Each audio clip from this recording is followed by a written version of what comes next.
It's taking a long time to start. Let's go, YouTube. Come on.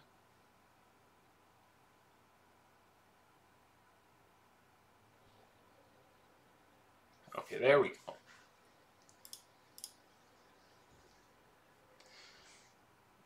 Hello, everyone. Welcome to the stream today. It should be an interesting stream. I have an announcement to make. I have some questions to ask the audience, and there is lots of interesting discussion to be had about different transit topics and the like. I'm just going to wait as usual for about 5 minutes so people who may want to watch can join the stream, and then I'll get into all the interesting topics. If you haven't, the link to the next stream is in the description below. It usually is, and you can set a reminder to watch that next stream. And I think, yeah, you should definitely set a reminder for next time. What else was I going to say?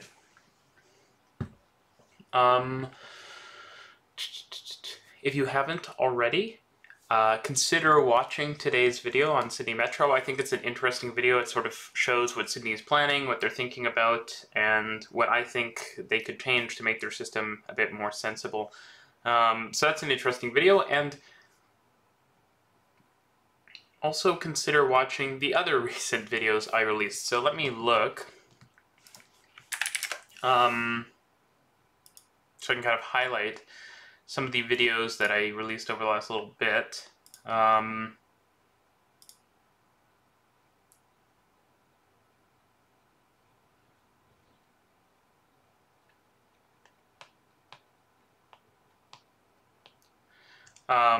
Let's see. So the Sydney one I recommend.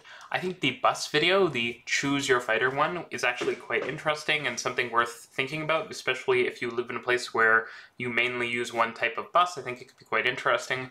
The DLR video, I think, is one of my favorite videos that I've ever made. It's, I think, nicely produced, and it sort of is a step above other explained videos, so I'd love if people watch that and sort of give me your feedback, tell me if you think the extra graphics and stuff were good.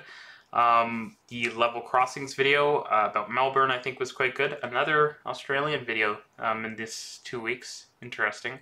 And the 24-hour service video, I think, was, that video included a bunch of animations and stuff, so I think that it was sort of special in that sense as well. I'm just looking. Did I share the wrong link to... No, it looks like it's fine. Usually, it seems like there's not as many people here as usual, so I'm going to wait until about 10 past, and then I'm going to move forward. Let's see. I'm keeping all my social media tabs open so I don't miss anything. But yeah, I'll just wait until people all join in, and then I'm going to get started. As always, if you want to support the channel, Patreon or YouTube memberships, which are a thing now, are a great way to do so. And if you do a YouTube membership, you get access to special emotes. And if someone here is a YouTube member, maybe they can send one. I think I can send them too, though. So, oh yeah, I can. So you can send custom emotes and stuff. The point I'm suggesting, though, is that there are many ways to help support the channel, and just watching the videos is honestly a huge help in itself. So appreciate everyone coming out and watching the stream, and for all of the support that people provide to the channel. Let's see, pop out chat. There we go. That's interesting. Let's see if we can do that actually today. So a bunch of people saying hello. Robert's asking, how long are these live streams? Usually they go on for an hour to an hour and a half. I think there was several reminders, Alfie. I'm not sure if that's sarcasm or not.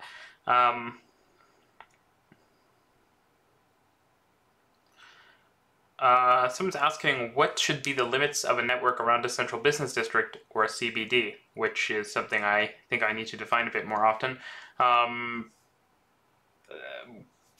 That really depends on the city, right? I think as long as you have density and you have people living somewhere, you can provide some form of transit. So it really depends on how large the city is.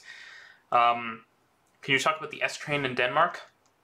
I talked about it a small amount in my Copenhagen Metro Explained video, so if you haven't seen that, that would be the first place to start. Other than that, I mean, I probably will in the future, but it's not at the top of the list. It's something I will get around to. Like, there's so many systems like that that I do want to talk about.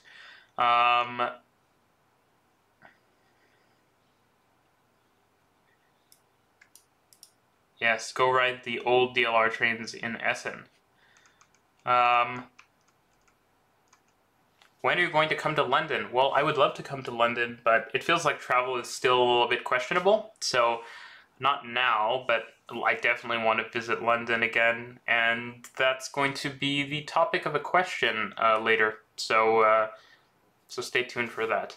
Do you think electric buses should run on rechargeable batteries or overhead wires? That depends. Sometimes one, sometimes the other, maybe sometimes both.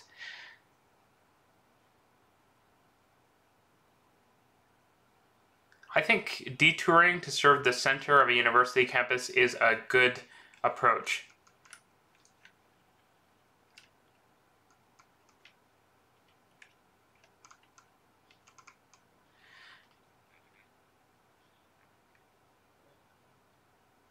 I don't think I said grade crossings are a problem in New York City. I said they're a problem in New York broadly. Yeah, New York City doesn't have many grade crossings, but the Long Island Railroad still does have a decent number. Do you work in a CS-related job or a planning job? Well, a bit of both, and I've done a bit of both in the past, so it's a mix.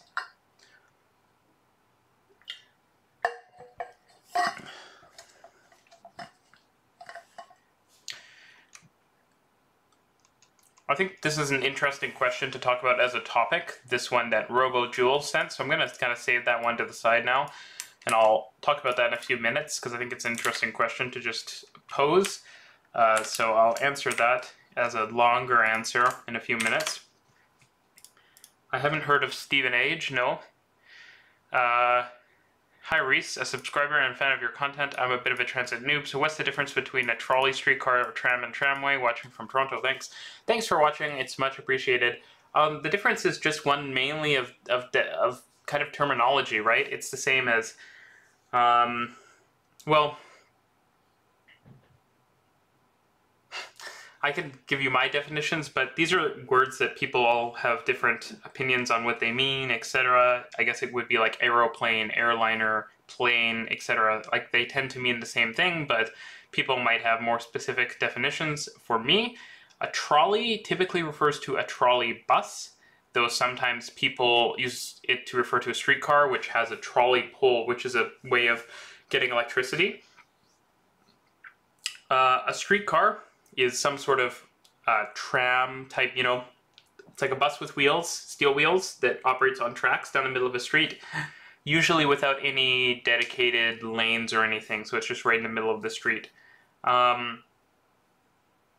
tram is typically what I would use the word to describe that type of vehicle, and a tramway is a sort of track or right-of-way that's dedicated to trams. So like the 510 Spadina in Toronto, or a lot of the trams in Paris or Amsterdam, pretty much all of the trams in Paris. So that's how we would break down those definitions.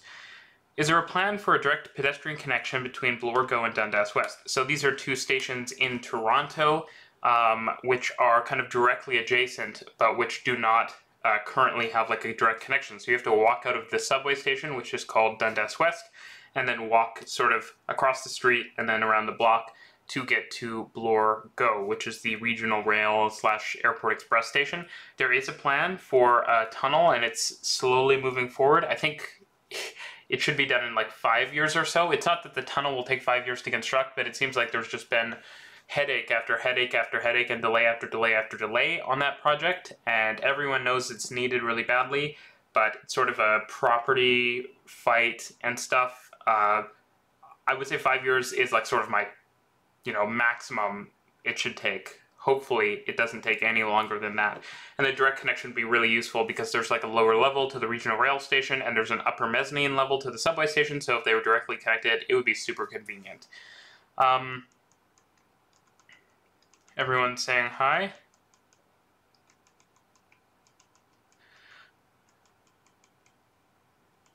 So someone else from Toronto is asking a question.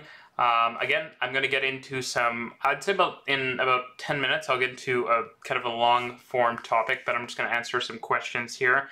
What are the difference between a Flexity Outlook and a Flexity Freedom? These are two, if you don't know what the Flexity is, it's Bombardier's brand of trams, so they operate kind of all around the world. So the Flexity Outlook is the Toronto streetcar variant of the Flexity, and it has a lot of customizations to operate on the Toronto streetcar network. So it has trolley poles, which, as I mentioned, are sort of that pole you see at the back of trolley buses or some older streetcars and trams that picks up power. They're unidirectional, so they only have a cab on one side. They also have a pantograph. They are designed for tighter turns than the Flexity Freedom, which I believe has a 25-meter turning radius, and the Flexity Outlook is about half that. And they're slightly narrower as well, and they have a different track gauge because Toronto streetcars use a unique track gauge. So those are the difference. Also, the doors are only on one side since the streetcars all board from one side since they don't have island platforms. So that's the main differences. And if you look at the Flexity Freedom, the unique features are sort of, it doesn't have any of those things that the streetcar has. So it's not really unidirectional. It has doors on both sides. It doesn't have a trolley pole. It has, I said doors on both sides. It's slightly wider. It has standard gauge wheels. So that's the difference. Have you rode the Shanghai Metro before? Yes, I have. Do you think it's possible to have 2 to 3 minute frequencies for Toronto streetcars? That already happens on some routes, so yes, absolutely. Do you think the LA Regional Connector will be a transformative project? Yeah, definitely, and if you haven't, check out my video on that project where I talk all about it. Are you ever going to do a video on DART and Texas Bullet Train? I might eventually, but the thing is, these systems are not just... They're underinvested in, and they become less interesting to talk about because they're fairly new, and yet they don't have that much money spent on them. There's some interesting things to talk about, and if I'm in Texas, I might talk about them, but until then, they're not top priorities. I want to cover every transit system in the long term, but in the short term, it makes sense for me to cover sort of the biggest and most generally applicable transit systems, and then work my way down, if it makes sense. How are you doing? Just came back from Maine yesterday. I'm doing well.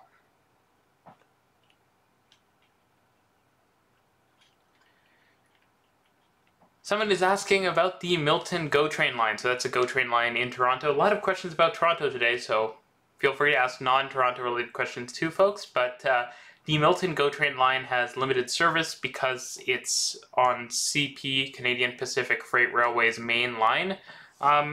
It's not necessarily facing challenges so much as to operate more service, potentially more infrastructure needs to be added or bypass tracks and things like that. I believe the plan in the sort of medium term, as I discussed in a video fairly recently, so definitely check that out, is to do an all-day service on that, but at some sort of low frequency. So yeah. Do you plan on covering any other European systems in the future? Definitely. Wait. 10 seconds, I just lost the chat. Definitely, I mean, I did a video on the DLR just yesterday, so I'm still very much covering European systems. I think Barcelona and Madrid are ones that are pretty high priorities for me to cover. Stockholm I'd like to talk about as well. Systems in Italy, the Paris Metro, systems across Germany. There's tons of systems, so yeah, definitely European systems are top priority. Though you have to remember too that there's certain topics that I'm tempted to wait to talk about until I can visit in person. Like, I don't really want to make a London Underground video right now because I can foresee traveling to London in the future and being able to get really good footage of the Underground, and it's sort of like, do I want to make this video now or should I wait you know, a year, 6 months, 8 months until I can travel to the UK and then film the system and have the video sort of be at a level above some of the others because I can film it the same way that my Toronto videos are because I can film that system. So yeah, definitely.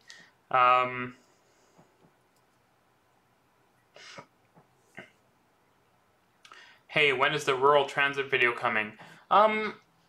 It's coming. I'll take it. I think I have my specific schedule here.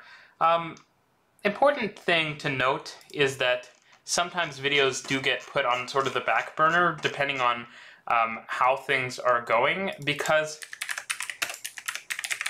let's say certain types of videos tend to be less popular. I made the bus video recently, and as much as I love that video, it just didn't get as many views as I would have hoped. And I had the sense that a video on rural transit would be the same situation.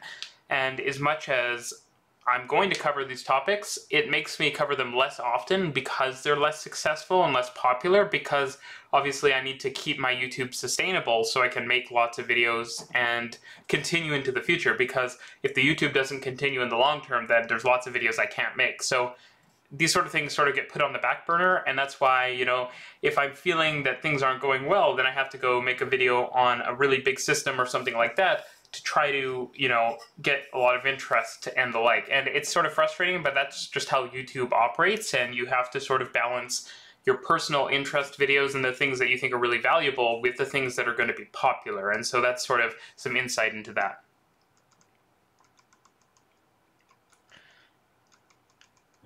What Metro explained videos do you have coming up? I love them. Much appreciated that you enjoy them, and if you haven't watched them all, definitely go do that.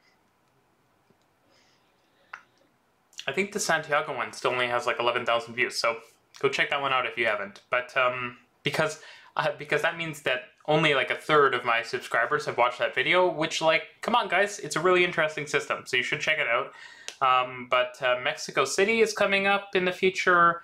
I'm going to do a video on Edmonton. I've obviously done videos on Edmonton in the past, but every couple years I'm tempted to redo the Canadian ones because I have lots of details on how plans have changed, but also because I have good footage and pictures, and then also just because it's a good way of kind of gauging my production value and seeing how it sort of steps up and increases over time. I think every video I make is better than the last one, at least that's my hope, and so it's always fun to sort of remake an old video and see how much better it can be. So yeah, there's lots more coming, so stay tuned.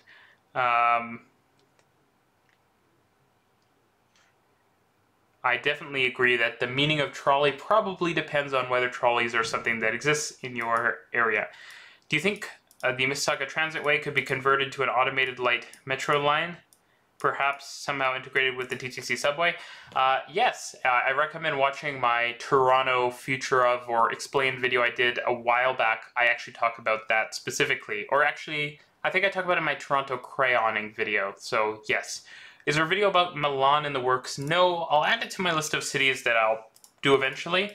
Milan's super interesting, but it's a city I haven't spent a ton of time in, and so such cities are harder for me to make videos about because they require way more time spent doing research and looking at maps and such. So I'll do one eventually, but it's not something that's going to happen in the immediate future. Should Dallas run flirts on their dart lines? Well, I'm not sure that flirts would fit on the dart lines, but if they would, that might not be the worst idea. I think the flirts are really nice trains, and they might actually be better suited to the sort of regional nature of dart. Sorry. Is overhead power better than third rail for Metro? Yep, I think I have a video planned on that as well, but I'm going to make a note. It's better for a number of reasons. I've sort of mentioned in a couple videos, but it would be great to have a dedicated video on that, so I'm going to make sure I do that.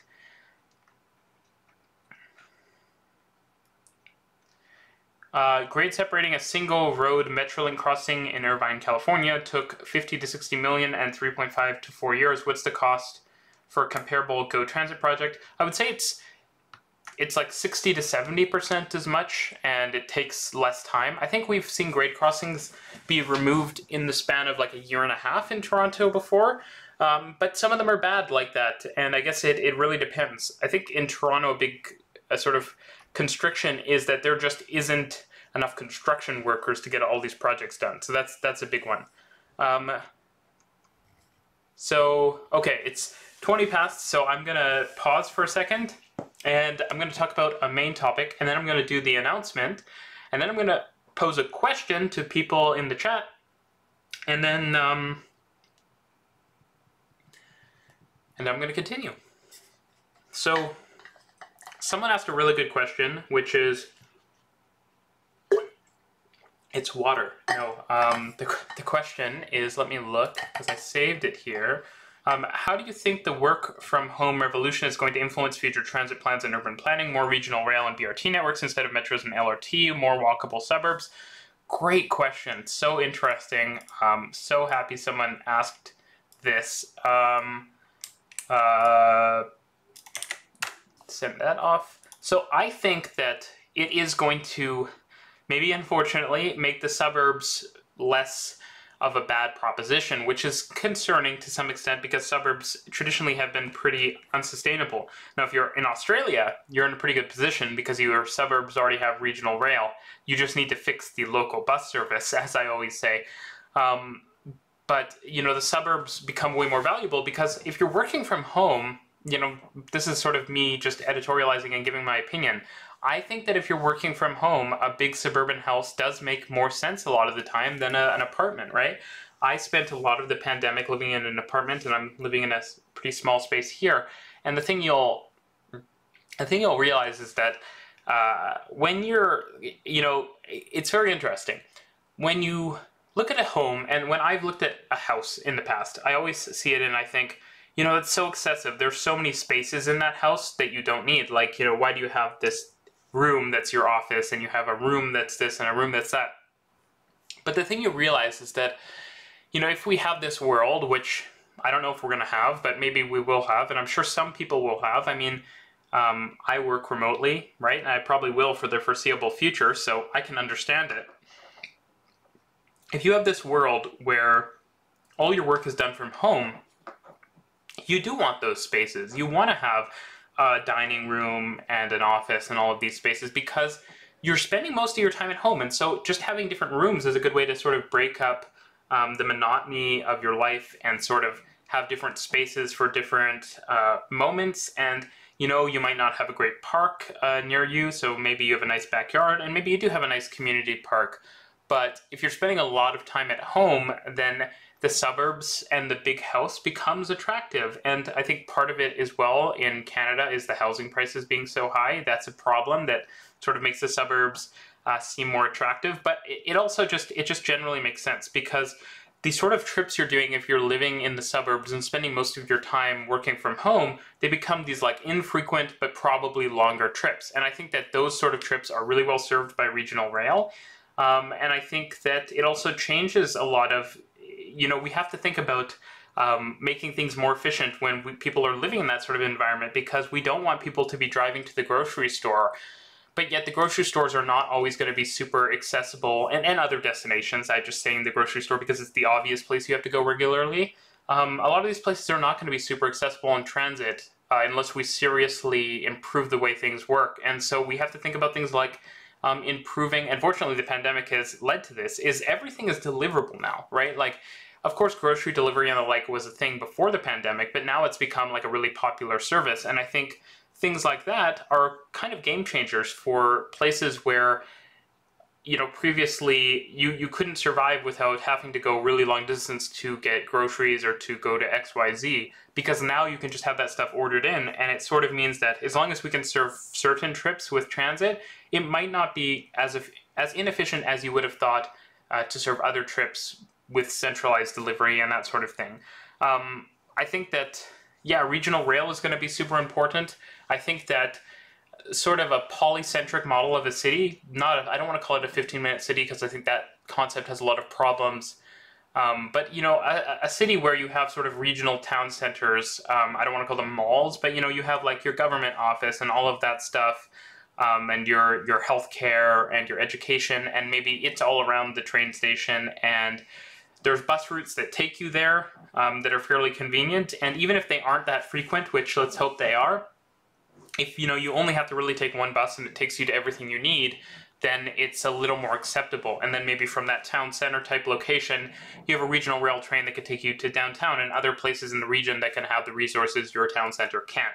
So that's how I envision things. Announcement time. So I am moving again. It's like the 10th time in a year, which is crazy, but I wanted to announce that to the lovely folks who come and watch these streams. Since I move, it seems fairly frequently. There's going to be some videos on it. I think if there are things people think are particularly interesting, what areas should you live in Toronto with transit, or when you're moving, what should you think about with regard to where you're living, so it's a little easier to survive without a car type of thing.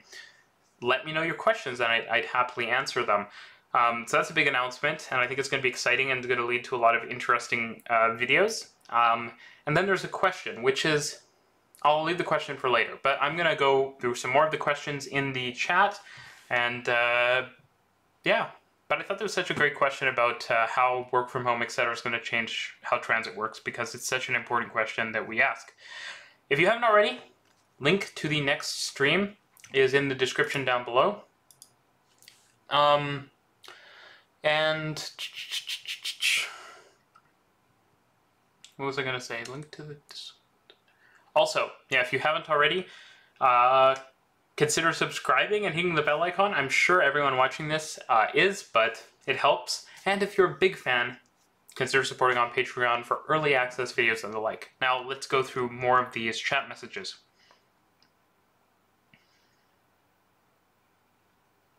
So, someone is saying, can you say whether there will be all promised lines of your future Montreal Transit video? I'm not sure what you're necessarily asking there. Next question is, why do GO trains go so slow near Union? The reason is because the signaling system is not really designed for fast train movements, but also because there are a lot of switches and the tracks are complex.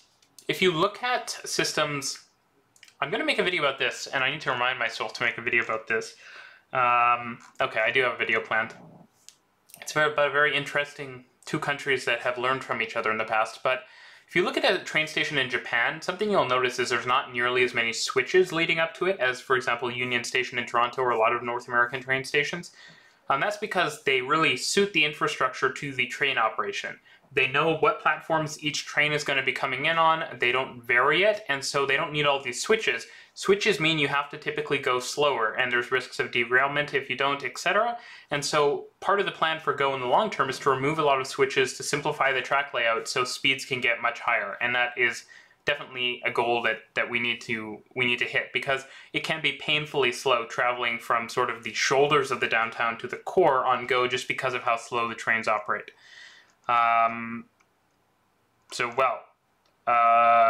Lots of messages. Okay, I'm going to try to speed through these and see if I can get to the bottom before I get buried with more questions. So let's go. Love your last two videos about how they bring together TOD, Dockland-style transit, and the like. Would you recommend the Ontario line to Humber Bay and up to Bloor? So for me, you don't want to spend tons of money on a transit expansion if there isn't a ton of employment, and Humber Bay Shores doesn't have a ton of employment, and so I don't think it makes sense for the Ontario line to go there right now.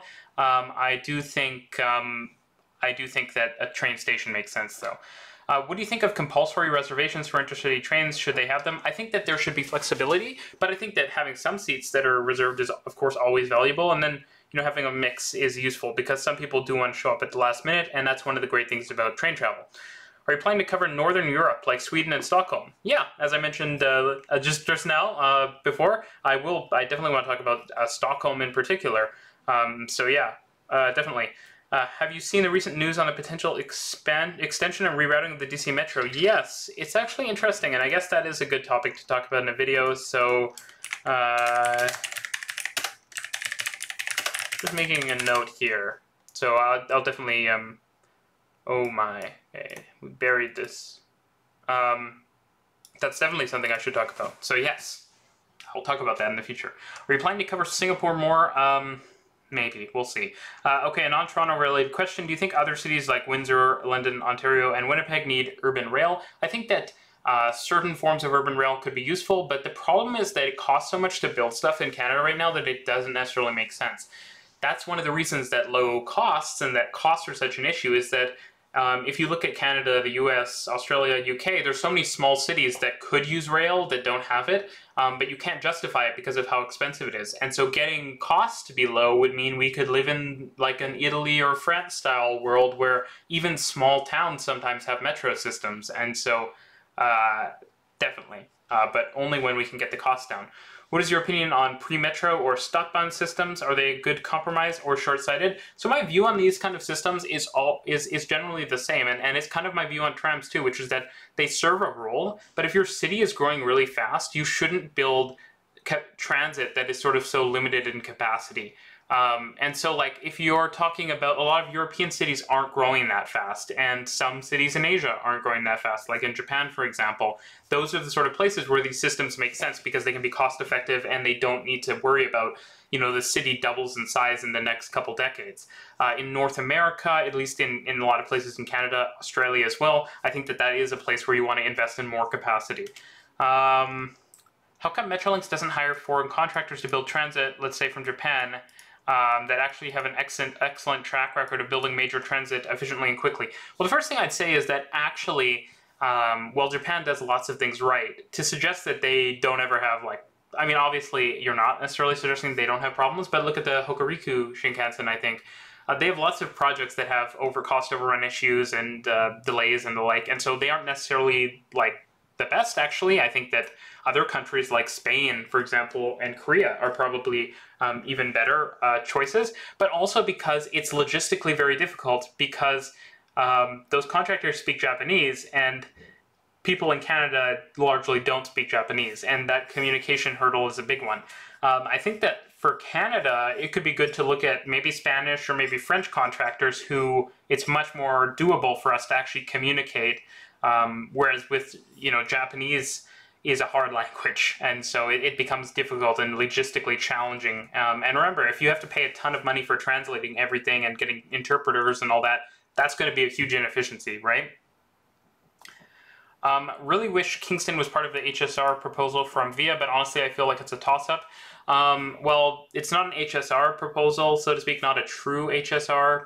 People get mad because I sort of go back and forth on this. I don't think, at the end of the day, if the train is truly fast, I don't think Kingston needs to be served. I think that the existing service improved with higher frequency and slightly higher speed would be enough. What are your thoughts on DART in Dallas? It's just, you know, it's an underwhelming system, like a lot of systems in the United States, South in particular.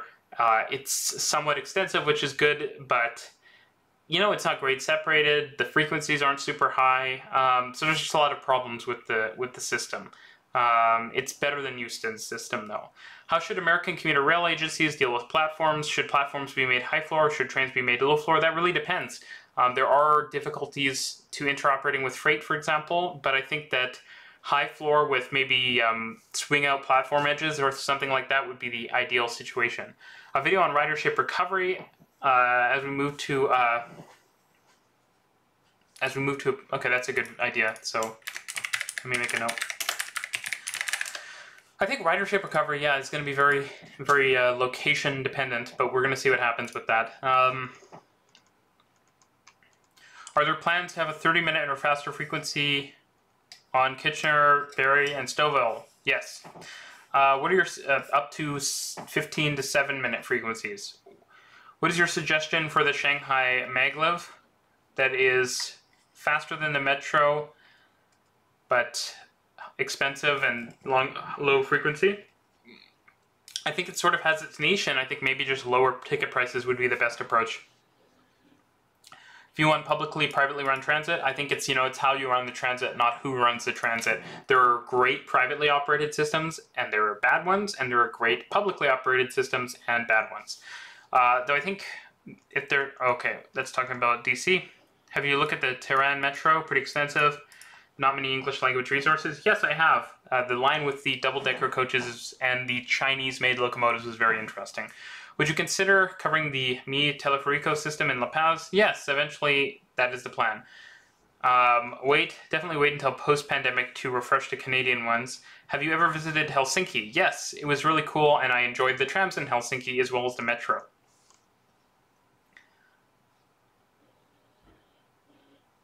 Do you think that high population growth makes cities less NIMBY and more open to transit?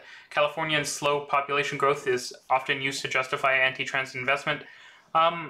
Possibly, but remember, a lot of places in California that have had rapid population growth, like San Francisco, for example, are still very NIMBY, and I think that that's because in some places the population growth can hinder you, in some places it helps you. In a place like, in some places, you know, where people maybe are not super open to that population growth, people are just angered by the population growth and become even more NIMBY. And in some places, I would argue in a lot of places in Canada, immigration has, you know, a lot of people who immigrate here are from China or South Asia and things like that, and places where transit investment is a big thing, and that's great because they tend to be pretty supportive. Let's continue. Any actual way out of the BNSF ownership in US cities to get more frequent regional rail? Yeah, build new tracks parallel to them or around them, or force them to with regulation, though the first option is much easier. Can we get videos on some cities in England besides London? Yeah, I have a video on Manchester planned.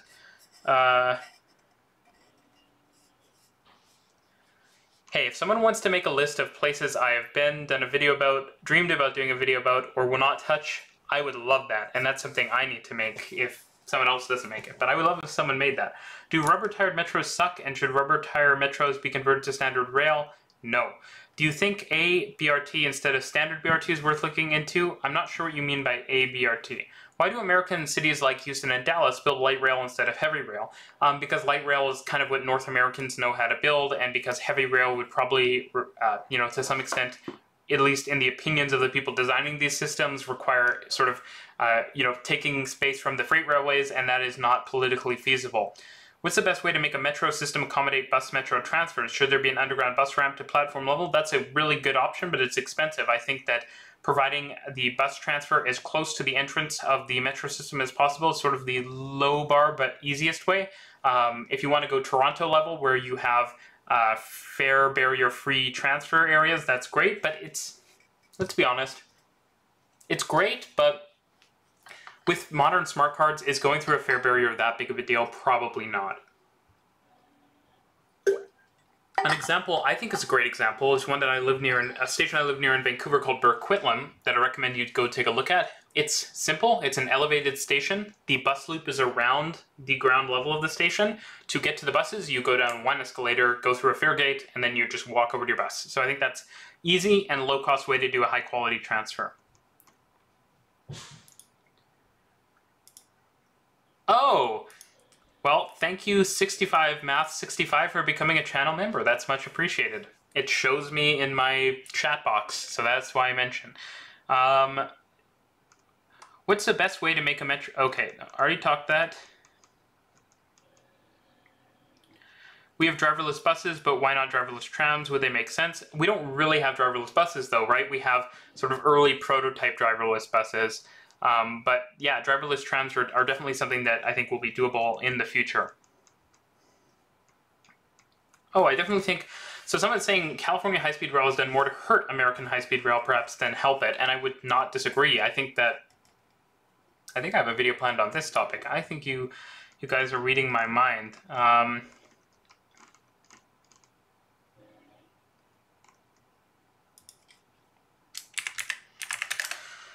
I don't want to talk too much about California high-speed rail because I have a plan to talk about it. Suffice to say, I'm not necessarily very positive on California high-speed rail. Will there be a line 8 or 7 on the TTC? Oh, definitely. Just a question of when. I think that there'll probably be a line 8 in the 2030s sometimes. I'm sorry, line 7 and 8 will probably come in the 2030s. We need to move the suburbs towards a more streetcar suburbs with restaurants and shops peppered throughout. Perhaps, but I think that that's not the only model that can make suburbs way more walkable. And I think that that sort of model is actually less feasible than a lot of density in one location because of just NIMBYism and the like. I think it'll be easier to put a lot of density in one location and connect it up with transit than to fully transform the suburbs. I wouldn't say Shepherd East makes any sense as a light rail line. San Diego's barrier to transit is its small CBD, Central Business District. The nearby airport forces buildings to be short, thus limiting CBD density and employment. If San Diego was not in America, I'm pretty sure another country would have built a new airport. If it was Japan, for example, I think they would just build an airport in the ocean, which is, you know, maybe possible, but I don't think that'll happen in San Diego, which is maybe a bit unfortunate. Is it possible to put a Toronto Line 4 extension on a viaduct? Otherwise, cut and cover makes much more sense than LRT. I think both are possible. Metrolink in Southern California is the owner of much of the lines they use. Perhaps that could be a model for the Seattle area. Definitely. I think GO Transit is kind of the, well, not the originator, but GO Transit has been the first really commuter-oriented agency, not like the Long Island Railroad or the Metro North Railroad, who sort of inherited their lines. GO has been a successful commuter railway, and they've bought up the rail lines they operate on. Whenever they're for sale, whenever a branch is for sale, etc., they buy it up, and they start to put together a network, and I think that's a great approach for other systems in North America. But also, you know, work with the freight railways. They want to make money, and if you give them good propositions, I think they'll probably work with you. Do you think the Croydon tram link is more light rail or tram? I don't like the term light rail. It's a mix. I wouldn't say a Jane LRT makes sense. Just because a bus route is full doesn't mean that you should build light rail. Maybe you should build a metro. And yes, I'm just getting to comments where people talk about me moving. You will be getting a new stream background, and it will be much more interesting, and also more interesting video backgrounds too. Mercy Rail is definitely a system I'll talk about, as well as the Tyne & Ware Metro. Interesting systems.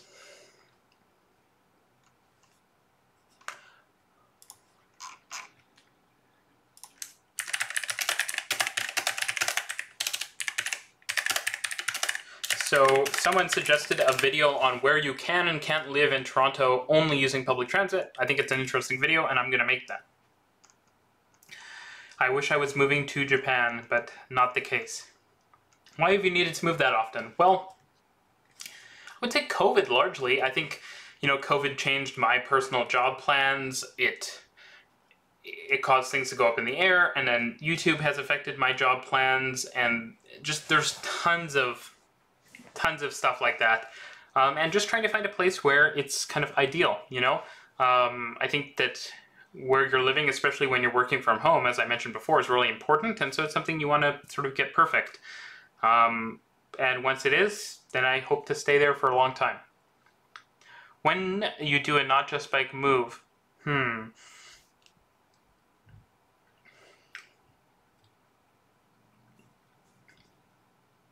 well, I actually don't have that much stuff. If you can see behind me, my room is fairly empty. I mean, that's my camera gear down there. But I don't own that much stuff, and that's purposeful because, you know, things won't bring you happiness. Only I don't know, career success and fulfillment will. So so there's my motivational talk about minimalism, but truthfully, it's mainly because I do move often, and I think it's nice to be able to just not have tons of stuff you have to worry about. Do you think at-home workshops and studios where one can make noise and a mess can be replaced in denser cities, community workshops of some sort? Totally. You know, there are already like maker spaces, which tend to be better than anything you could have in a garage or whatever by themselves. They tend to have lots of tools and equipment, laser cutters, 3D printers, all that sort of stuff. And so I think if you're the type of person that likes doing DIY projects and the like, those are awesome solutions in cities. But also, I've seen lots of condo buildings in Canada, both in Vancouver and Toronto, that have started to offer like an in-building workshop. So maybe on one of the lower levels, you have a room and it's like concrete walls and floors and everything, so you're not really worried about like, hey, if I drop a 2x4 on the floor, is it going to damage it? And that's a great solution as well. Why don't city buses have double-decker seats? Not sure what you mean.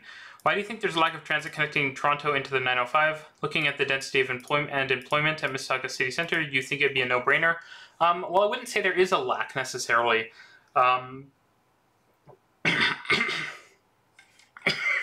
Sorry.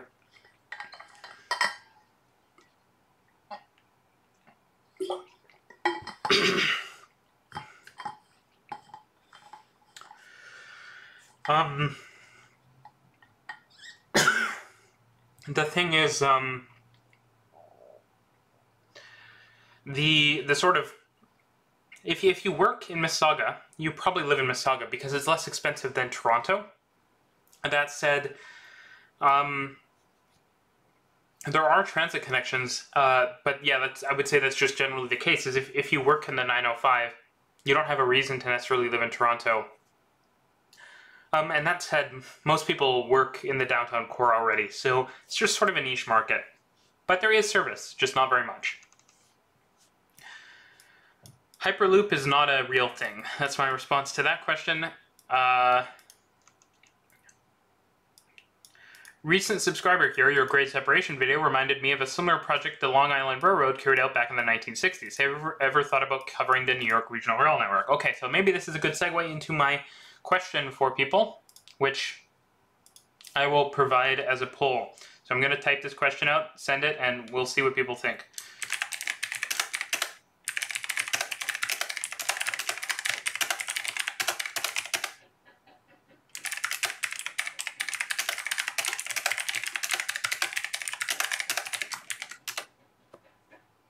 So I'm going to explain the poll before I send it because I don't have enough space to write out the full question.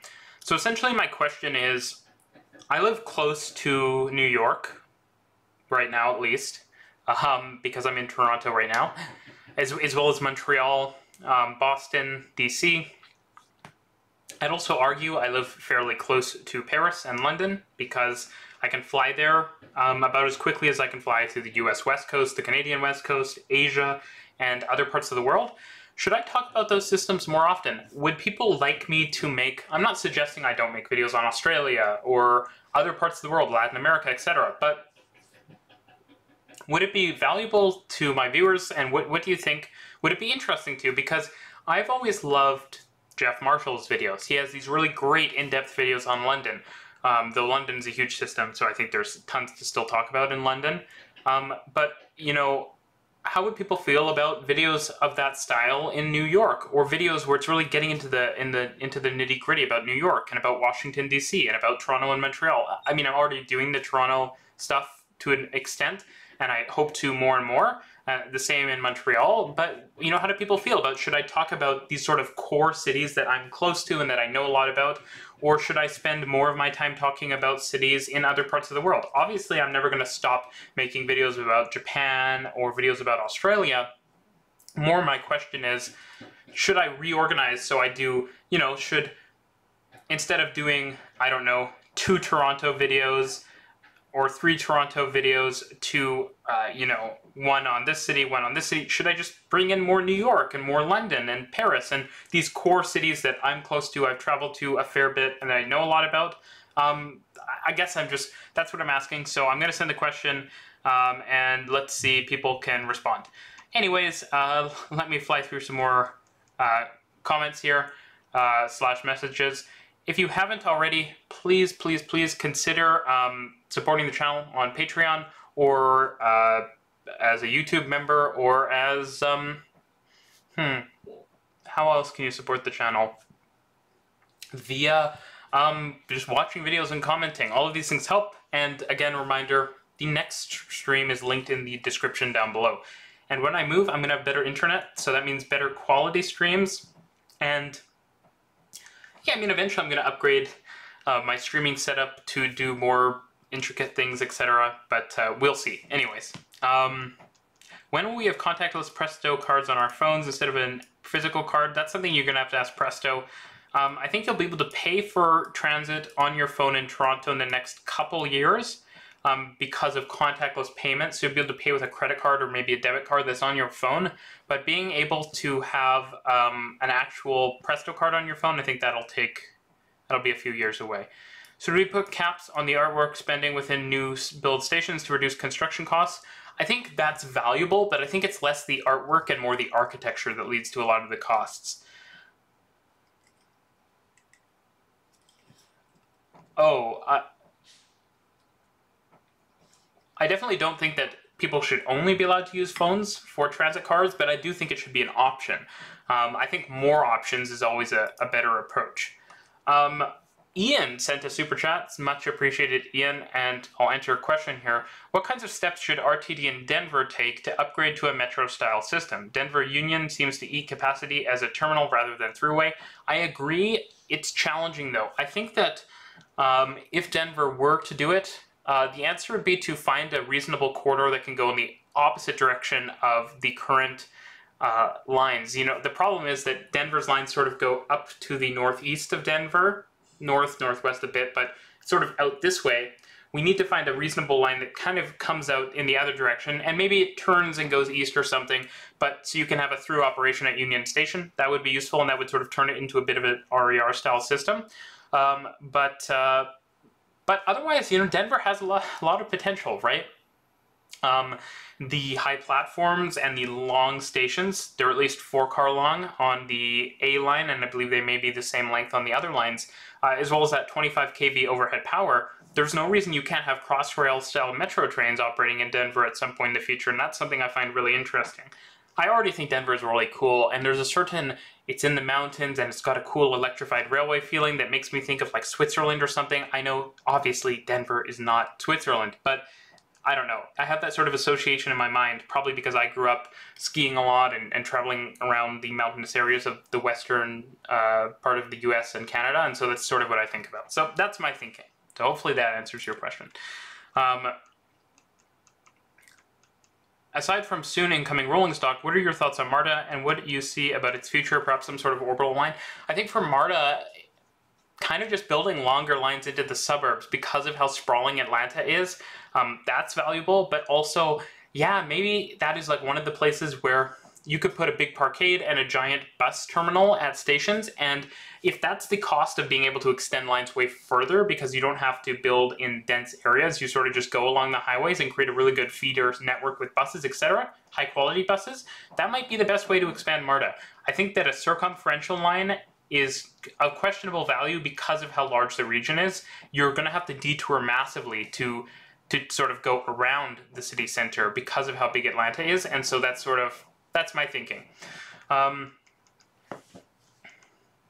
San Diego Trolley and Coaster have the least pandemic-related ridership drops in the US. So my question would be, you know, how much have the systems cut their frequencies? But also, if they haven't, if they still have, then that's good because that means that people really rely on the services. What are your favorite videos to make, and what videos are the most successful? Such a great question. I love these sort of YouTube-related questions. My favorite videos to make are vlog-style videos, but they require a certain situation to make. A lot of planning a lot of the time. I remain convinced that my favorite video I've ever made would be my Vancouver video where I visited all the SkyTrain stations.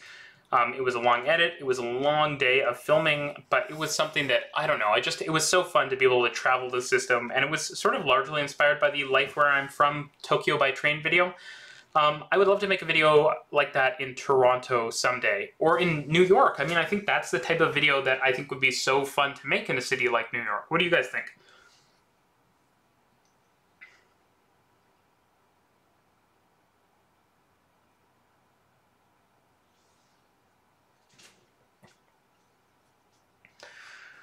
What do you think of the first London Underground extension in the 21st century, the Northern Line extension? It's exciting. Has it opened yet? I forget if it has opened. It may have already opened, and I feel bad. I know that it's like imminently opening, but I'm excited for it. I think it's good to see, but there needs to be so much more. And probably there needs to be more trunks built. Crossrail's good, but there needs to be like a Crossrail 2 and probably some more tube lines built. So you got to get those costs down.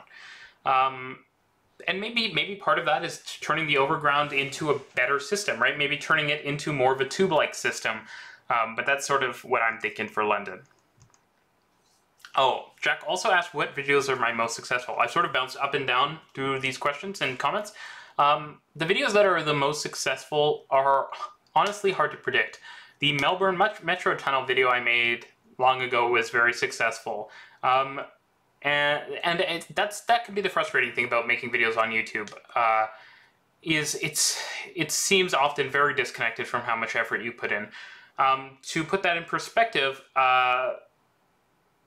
let's think. The Melbourne Metro Tunnel video was a lot of work, and I did a lot of research and talked to people, etc. But it was probably a quarter of the work of my Tokyo video, which if you haven't seen, please watch that video. It was a ton of work, and I think it's a really good video. It's probably one of the ones I'm most proud of as well. But that video has got like half as many views as the Melbourne video, and so I think that sort of can be discouraging, right? Because you put in so much work, and yet your sort of results are not tied to how much work you do a lot of the time, and that's just going to naturally lead you to be frustrated, right? People often ask, why do you make so many videos, and why don't you make only a few videos but you spend way more time on them? And that's something I'd love to mention here to the people who care enough to watch me talking on the Saturday afternoon. I really appreciate people who come and watch the streams. You're like the special inner sanctum of the RM Transit channel. And the reason, and so, if someone suggests, hey, like that guy makes so many videos, you should just make less. That's sort of how YouTube works, though. You're rewarded for making a lot of videos. So first of all, there's that. The second thing is that so often a video that you think is going to be really successful maybe, and you think that I'm going to get a ton of views from it or whatever, it isn't. Like the Tokyo video, right? Only about, if you look at my subscribers, it's like roughly each subscriber watched it once. But if you look at the Melbourne video when it came out, it was like 8 times more people watched it than I have subscribers. And so it's often, you sort of feel like, oh, this video didn't do well, I gotta rush into the next video. And I don't put out content that I'm not happy with, but there is this sort of, treadmill feeling where you're encouraged to make more content. And, I'm not burning out, and I have in the past. You'll see if you look through videos from over a year ago now. The past year has been great, and hopefully people are happy because I have not burned out. I've released videos really consistently over the past year, but there have been phases in the past where I don't release videos for a month or two, and the goal is to not get to that place again. But the combination of YouTube favoring you, making lots of videos, but then also I have so many topics I want to talk about. Like, look at it just in this stream, right? One day for like an hour, people have proposed probably 5 videos that I'm like, oh, I should make a video about that. And I would rather talk about these important things and not make a map for every little detail, which is something I'm doing increasingly. Like if you watch today's video on Sydney, you'll notice I make a lot of maps, and there's a lot of images, and there's more and more than in the past. But at the same time, I want to talk about these important issues, and I want to at least give my thoughts so that people who live in these cities can say, huh, well, that's an interesting thought. Maybe you disagree, maybe you agree, but at least I've shaken things up a bit, and it's important to me to talk about a lot of places, and I think my current model is pretty good for video releases, which is essentially just, I have like a video every week or so that's a ton of work that I put in, like the Docklands video, or the Tokyo video, or the Santiago video, and then I have a lot of smaller videos which are things like news topics, or sort of hot takes turned into videos, or my thoughts on something, and the explained videos tend to be really factual and based on history and stuff like that, and maybe, a lot more facts, and then the other videos tend to be more my opinion, because of course I'm going to insert that because it's my channel. But that's a lot of information. So yeah. Have you heard that Texas Central isn't optimistic about starting in 6 months? I hadn't, but I'm sort of not surprised. Have you considered talking about Kuala Lumpur? I've talked about it before in videos, just not in a dedicated video. I probably will at some point because there's lots of interesting stuff to talk about. But that's like one of the cities that I feel like I would love to visit and be able to have, lots of footage of to talk about. So yes, eventually. Interesting that you consider DART a better system than Euston's. While the latter is undersized for the metro area, its alignments along busier corridors result in higher ridership per length. Yeah, but I think that in places in Texas, the corridors are not always the most valuable, because you can drive so much TOD that you can probably make even a worse alignment worth it. Well, every city other than London in England has trams and commuter trains. Mostly. Many have them. I wouldn't say every. Question, I feel instead of spending money in the... Okay, I'm not sure what this is talking about. Most of the time, US light rail would be considered heavy rail in Europe. Hey, Alan, I just realized that, yeah, I'm pretty late to the party. I'm still way behind on the stream. I don't know that most US light rail would be considered heavy rail in Europe, because most of them are sort of like German Stadtbahn type systems. Some might be, though, because flirts kind of feel like light rail, and yet in Europe they are kind of regional heavy rail. But I don't necessarily think so, but it's certainly, I think you kind of get into that when you're talking about maybe like the metro or subway systems, that they're a little harder to sort of divide. And we just have our tracks owned by network rail operators or franchise operations are, okay, I'm getting into a message I probably shouldn't get into. Is it time for the TTC to retire their fare-paid bus loops? That's an interesting question, a really interesting question. I don't think there's any point to retire existing ones, but retiring the idea might be a good idea. I think that, especially for suburban, you know, suburban lines, etc., I just don't necessarily know that it's that worth it. I think that lots of systems have non-fare paid bus loops and they work fine. And often the cost of having that totally separate fare paid area is surprisingly high, for better or for worse. It doesn't necessarily have to be, but I would say it shouldn't be seen as a necessity. You know, some places it should be something we can skip.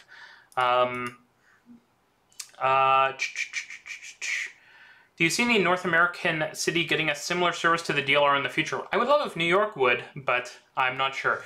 Imagine how cool it would be if New York had in like Queens or like Long Island City or something like that, like around Sunnyside, did like a DLR type system and kind of create a separate like super high density city center around it. Or in Brooklyn, I don't know, anywhere. Like, imagine how cool it would be if New York had a DLR that created this whole new sub-center within it. I think it would be awesome. Automated light metro suburbs would be awesome.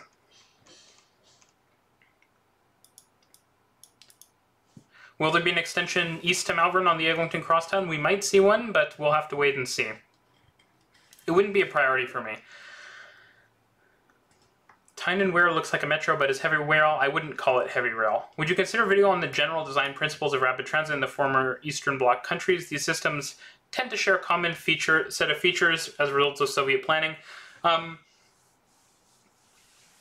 think that Alon Levy's video on sort of the, I believe it's like the national style of building transit on the Soviet Union or former Soviet bloc countries is a really good article that basically does that. So I'm not sure I would make that video, but I will definitely talk more about those systems. Have you considered covering the earliest automated systems, Portliner, Val, etc.? Yeah, that's actually a good idea that I haven't, but again, there's another video I have to add to my list. So, no, but I will, now that you suggested it, because it's a very good idea.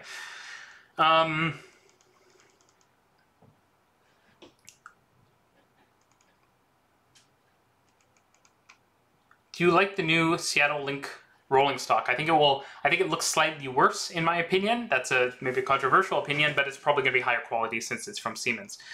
Have you thought about a video on metro shuttle lines? No, but that's actually a good idea. I'm just going to call it short metro lines, though, because a lot of these sort of lines have a few stations. They just might only have like 3 or 4 or 5. Let me just take a look here to see if I'm getting any messages. Where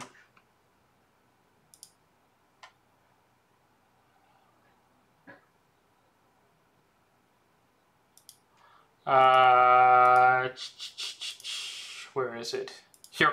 Okay, cool.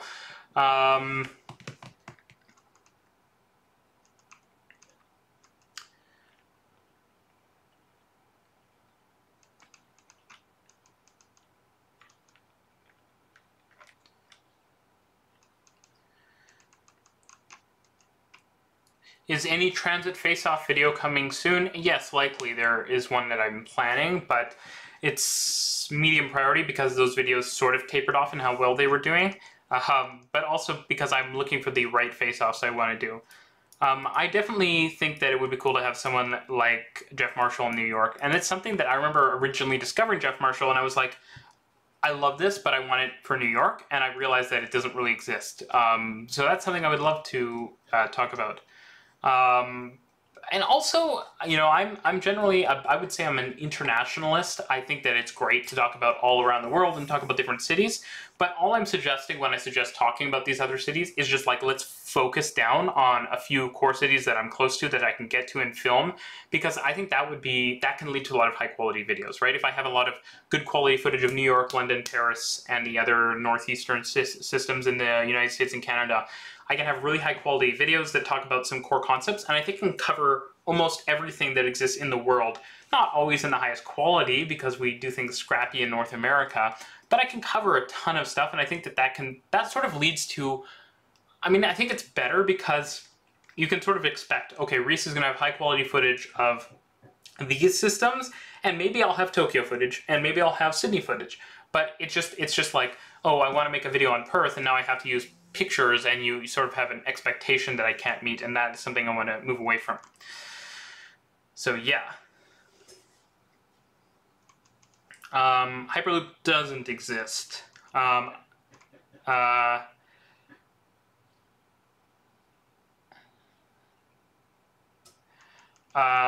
It would be nice to see you try and create potential new heavy rail passenger. Alan says it's good quality now, but I'm not sure what Alan's referring to. It would be nice to see you try and create potential new heavy rail passenger corridors for underserved cities in North America and maybe other parts of the world. I agree.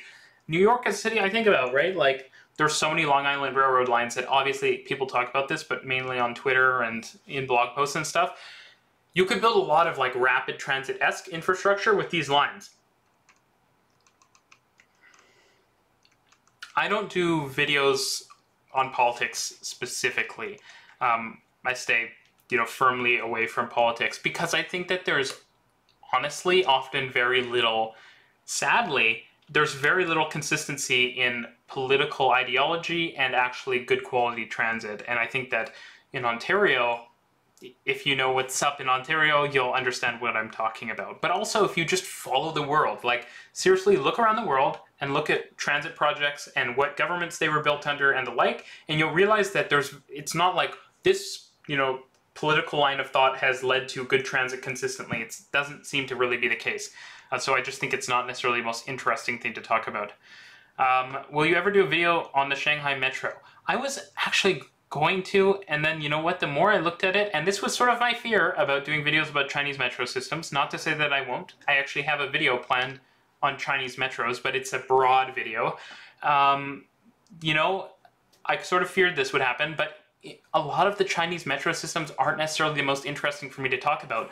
They're kind of, I don't want to say they're perfect, obviously they're not perfect, but they're you know, they're not scrappy at all, right?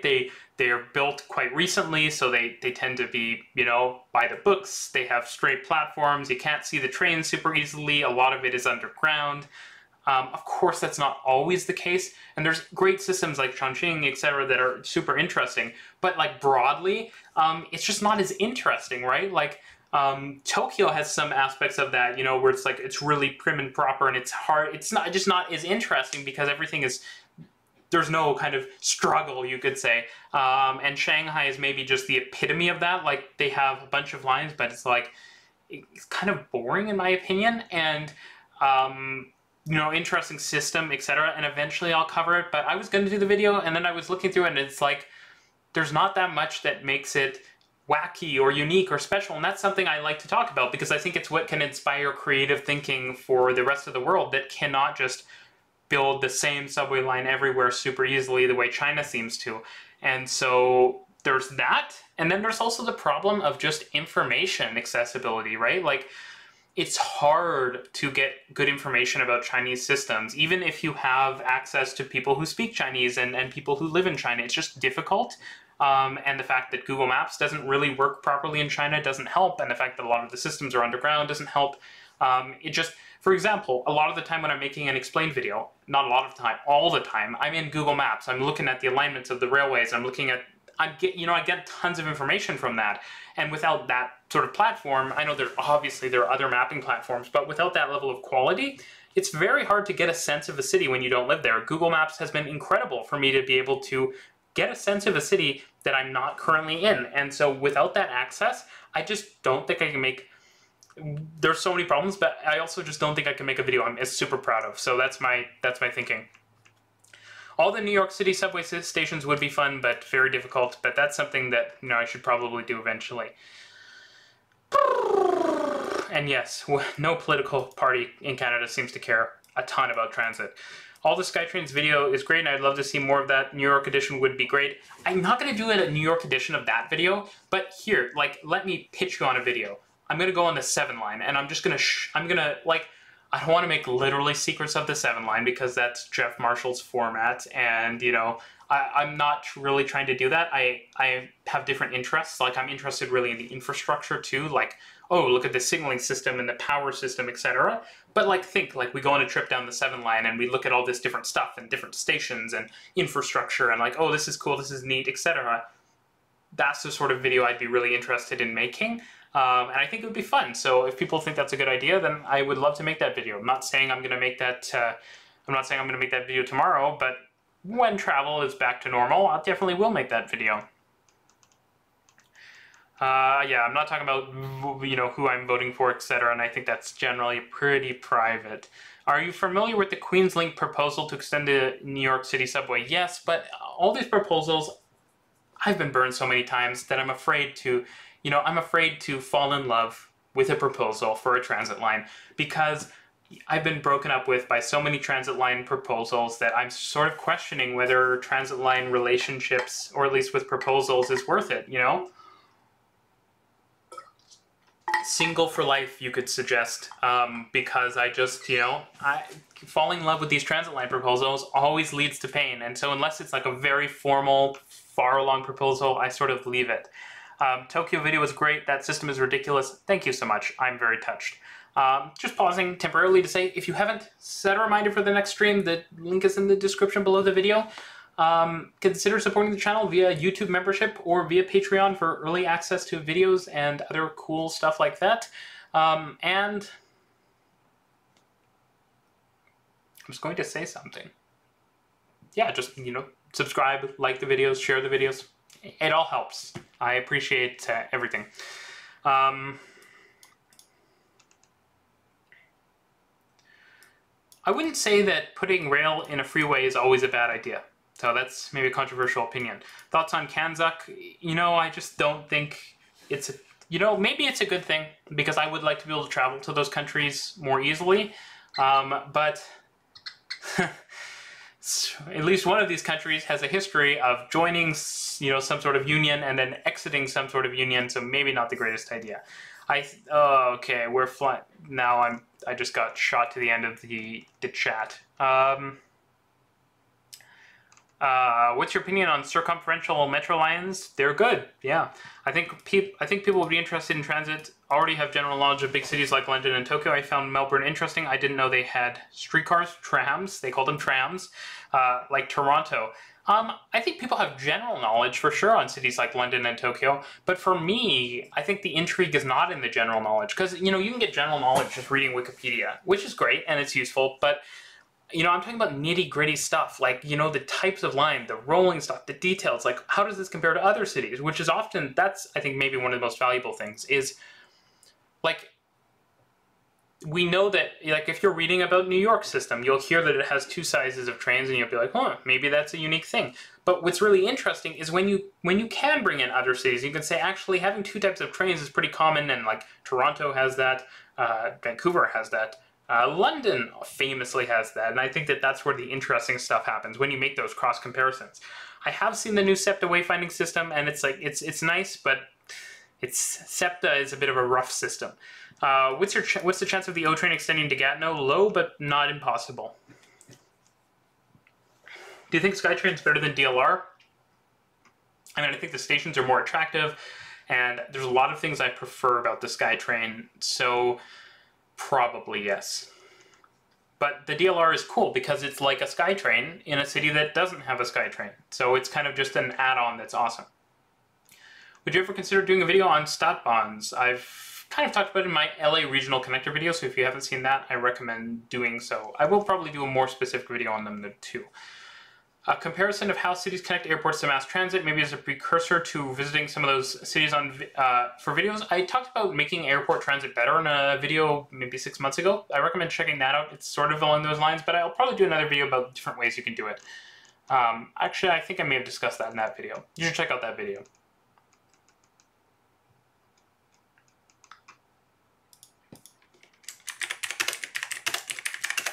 A TBM versus cut and cover video is now officially in the plans, because that's a good idea.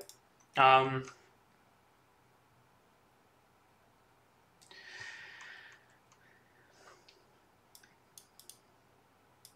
agree, the Tokyo video is probably just a little long for YouTube, but to be fair, a lot of my videos are fairly long and they do fine, so. Jersey City, Hudson County would be perfect place for streetcar or DLR system. Well, they already have a streetcar system, right? But yeah, I agree. It would be a cool place for a DLR system, especially linked up via the path. If you hosted a transit trivia night, what would your super easy first question be, and what would your super hard final elimination one be? It's Paige Saunders. I mean, I think the easy ones, like what's the deepest metro system or deepest metro station in the world, which hopefully people know. And then the hard one. Let's see, because I can do some really difficult ones, I think. Oh,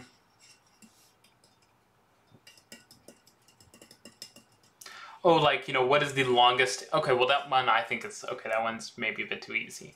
I've covered so many trivia items in my videos that I feel like a lot of them I can't even ask because people would probably know, but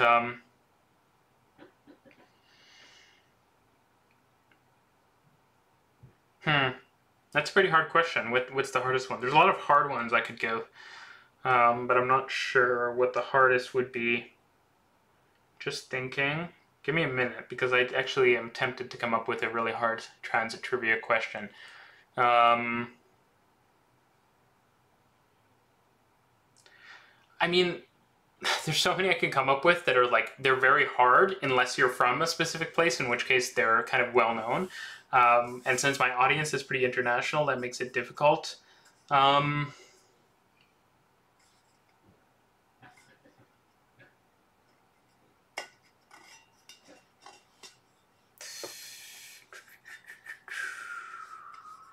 okay, I'm not going to go, I can't come up with a hard one right now. There's so many possible hard ones.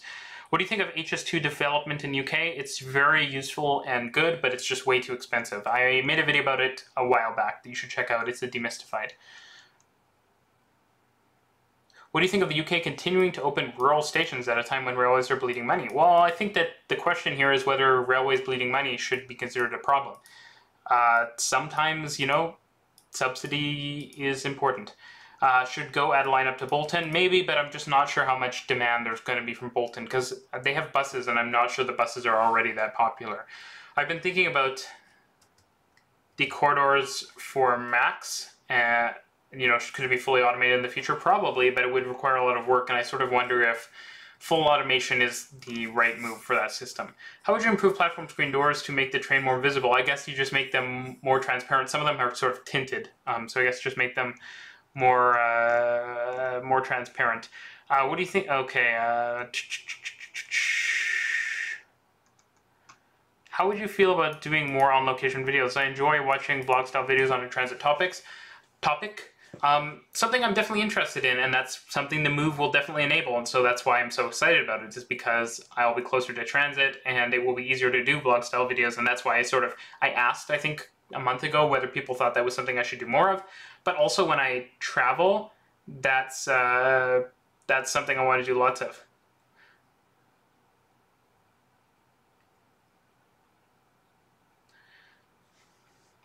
Scrolling down. Could Vancouver benefit from an S-Bahn system in the future, especially as Metrotown has been clogged with the SkyTrain? Possibly, but Vancouver's tricky because of how difficult the geography is. When you visit New York, what transit lines do you plan on riding in videos? I mean, all of them, basically. There's so many lines I want to ride. I'd love to do a video about the path. I think it's underappreciated. And I think it has so much potential. So yeah, especially because a lot of it could be extended above ground. Should cities that haven't invested in electric buses do so? Yes. I will always support a long-form video. That's much appreciated, Alfie. The hardest question, maybe asking what the hardest question is, that's very, very true. Is it better to have a BRT system in a small city or a tram system? I think, again, that's dependent on how fast the city is growing. If your city is always going to be small, then a tram system is a good long-term investment, and trams are kind of better over the long term than BRT, but BRT is more flexible, so if you're growing fast, I think it's a better approach.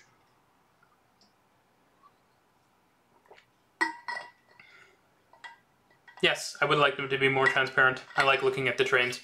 I just found your channel this week and I love it. I found it because I'm considering ditching my car and relying on bike and transit only. I'm from Austria. Well, it should be easier then because Austria has more transit generally than a lot of places in North America. Have you done any videos comparing European versus American transit? Not really. Probably because I'm not American, so I think European transit and Canadian transit are actually much more comparable because we have better basic service and connectivity to a lot of places. I don't think that's a hard question. It should be Bart, right? I think that would be the obvious answer. Yeah, I don't think there's any question about that unless you're talking about some wacky system that uses rails but it's not really a train system. But yeah, so I'm at the end of the chat, which is a grand achievement. It's taken me an hour and a half to get there, so lots of talking, blah, blah, blah, blah, blah, blah. Always takes a long time, but excited to be here. It seems like 60% of people said yes, which is not an overwhelming majority, but I'll probably move slightly in that direction. What's your opinion about Jarrett Walker? Wow, it's a hot question. I think like with anyone, there's ups and downs, right? That's generally, like, I don't think that there's anything or person who is universally great or universally bad, and that includes myself. You know, I screw up from time to time, and I do good stuff from time to time. Jarrett Walker has done awesome stuff, and there's things that are maybe less awesome. Is Ontario line confirmed to be finished? Not quite yet, but, well, that's currently the plan, but the plans are not unchangeable at this point. They could become unchangeable shortly. Do you think that the REM and REM East is stopping the expansion of the Montreal Metro? It's maybe slowing it, but you're getting a lot more. So I would say it's a better option right now, because Montreal Metro, you might get like a few stations for an alternative to the REM. So I think getting way more, think about it, like if you have tons of REM stations, and this has always been the devil's advocate argument for something like light rail, is that, like, you know, if you convince a lot of people to ride transit, and maybe the way of doing that is to just get transit everywhere quickly, even if the transit isn't very good, not that the REM isn't, I think the REM is better than light rail, as you'll know if you've watched my videos, but, you know, there's an argument you can make that's like, if you get transit everywhere and people start using it en masse, then that sort of helps you push towards having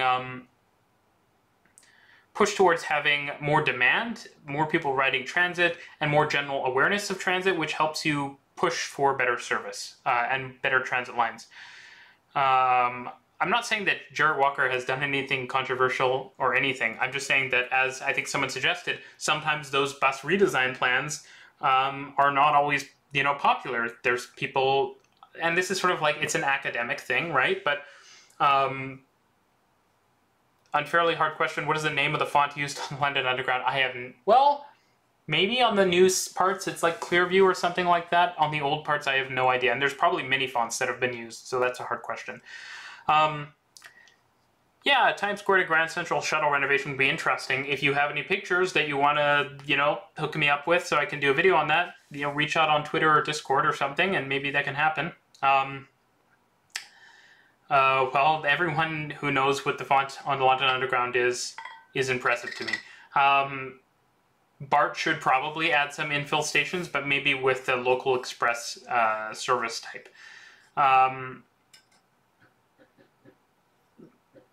yeah, so also, but finishing off the bus redesign point, yeah, that's the only thing I'm saying is that, like, there's people who would have an academic debate about whether a plan that Jarrett Walker's created is, better than the existing service. And there's been interesting stuff talking about that that I think is interesting and impressive.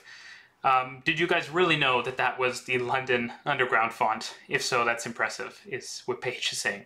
What city in Canada or the US do you think is on the big cusp of a big expansion? I think Toronto. I think that Seattle is doing good stuff, but they're moving too slowly, and LA is moving quickly, but doing not great stuff. So I think Toronto is moving quickly and building really good projects. But I'm biased. But I'm also not that biased. You know, if LA was creating the world's best transit system, I would tell you. I just don't think it is. Seattle is building a better system than LA, but as I said, not moving as quickly as I would like, at least. But yeah, I'm at the end of the chat, and it seems like the messages are slowing down, so I'm going to end it fairly soon. But if anyone has any final questions or comments, happy to take those. If you didn't watch today's video, if you didn't watch yesterday's video, there's lots of RM Transit content. There's a whole backlog of videos for years of RM Transit content that you can watch, and I cover so many different topics. So if you have something you're interested in, there's a good chance I've talked about it. But also, you know, watch some videos about cities that you might not be interested in or that you might not think about, because I often mention other cities. I mentioned Sydney, for example, in tons of videos before I ever made a video about Sydney, so there could be interesting tidbits all throughout my videos. Which part of the New York City area could get a DLR or SkyTrain style system? Well, I think some suggestions were great. Some like Jersey City would be an interesting area, or Sunnyside if that area gets redeveloped, or parts of Brooklyn. I don't know, parts of Manhattan maybe, but that would be really expensive. But there's just lots of different places. Basically, think of where there are a bunch of transit lines that aren't well connected and a big redevelopment area, and that's where I think a DLR style system could make sense. I might do videos about unbuilt subway extensions. I mean, I think with Tokyo, it's just about adaptability and creativity. So, you know, maybe the A-line, maybe the solution to Denver's transit woes is to build a train that can operate on both the A-line and the LRT lines, allowing some sort of free running that could be valuable. Yeah, see, that's the problem with Seattle. Part of the problem with Seattle is that, like, they're doing all this grade separation, which is like, it's like the Ottawa problem, which is that if you're going to do all this grade separation, why aren't you just building a metro? I think Seattle and lots of cities have realized that light rail is not a great thing. It's not a great solution for so many cities. It's just the popular, trendy solution, particularly because it's sort of like aesthetically pleasing, and I think a lot of urban planners like it because a lot of aesthetically pleasing cities like Amsterdam and Paris and Berlin use a lot of trams, and so they see pictures and they see trams, and it sort of makes the street look nice, and so they sort of imagine that that's a good transit solution. But the truth is that transit solutions are kind of need to be divorced from what looks nice. It needs to be about what functions well, because a lot of the time you can't even see the transit when it functions well because it's underground or it's, you know, out of sight. And so I think that this is just stuff we need to think about. Yeah, I don't think that light rail was the only way to go. I think that it definitely should have been light metro or even full metro, because Seattle is a fast-growing city. Yep, there's definitely lots to talk about on German cities. It's just one of those places I haven't really dove into that much. And maybe there'll be like a, you know, this year I did talk a lot about Asian cities. Maybe next year I'll talk a lot about Germany and France. So I agree. No good high-quality transit link from downtown Toronto to Square One is frustrating. I don't think the Huron-Ontario LRT fixed that, and I think that's part of the problem with LRT. It's too slow to be effective over long distances. I think the monorail alternative would be silly, but it wouldn't be the end of the world because you can have a high-quality monorail, but it would be silly.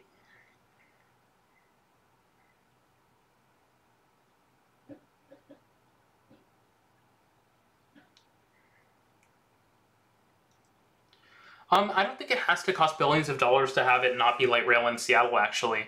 You know, again, it could be light metro if it was just grade separated. It would be light metro with unideal trains, but it would be light metro. So that's my thinking.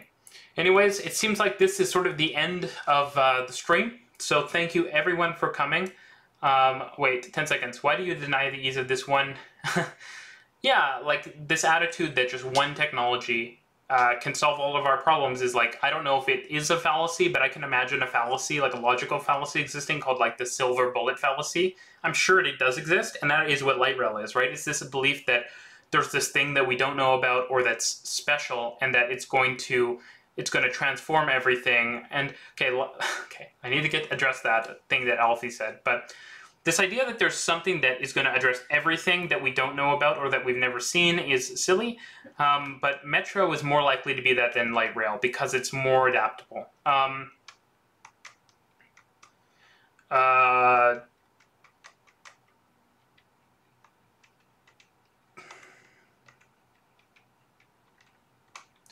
I mean, I think that Seattle has lots of problems. I don't think that not having enough lines is the only problem. I think there's tons of problems, right? It's this classic, you know, the United States has a lot of impressive systems that don't get good ridership, and I think it's not because the systems aren't impressive. I think it's the surrounding policies, land use, but also the fare cost, all these things that create problems. Now, Alfie said line 2 to square one or bust. And see, I do like the idea of taking line 2 to square one. The problem is downtown Toronto is where line 1 goes, and line 2 kind of skirts downtown Toronto. And so without sort of bringing downtown Toronto north, which is sort of happening, I mean, you could argue that Bloorgo is downtown, but a lot of the financial district is south of there. You can't have that point-to-point connection that you want, right? Someone made a great point, which is that the DLR connects the old sort of business hub of London at Bank with the new business hub of London at Canary Wharf. So yeah, likely to be the Nirvana fallacy? Yes, it is likely to be it. Talk about, I don't think that Auckland should be necessarily, you know, I don't think light rail makes sense for Auckland. There's this sort of, what I've heard about Auckland, and this is just, I'm going to say it here, I'm not going to, you know, widely promote it or anything, this is a top secret between you and me, is that there's this sort of talk that much of it will be grade separated, but it can't be a metro because doing a tunnel for the final leg would be too expensive. And that sounds like a mistake. That sounds like the classic thing we would do in North America, which is build something that is almost like, it's like the Seattle case, where Seattle built something that is so close to being a metro, but it's not a metro, and it's like you spent 70 to 80% as much money, but you got 50% of the benefit, and I feel like that's what Auckland is doing, and I think it's a mistake. And there's two attitudes people have about transit expansion. There are some people that think we shouldn't build something if it's not the right thing, and then there are people who think that we should build something because transit money is limited, and if you don't build it now, you'll never build it. And I think that the issue with that thinking is that in a place like Auckland, it seems very transit supportive.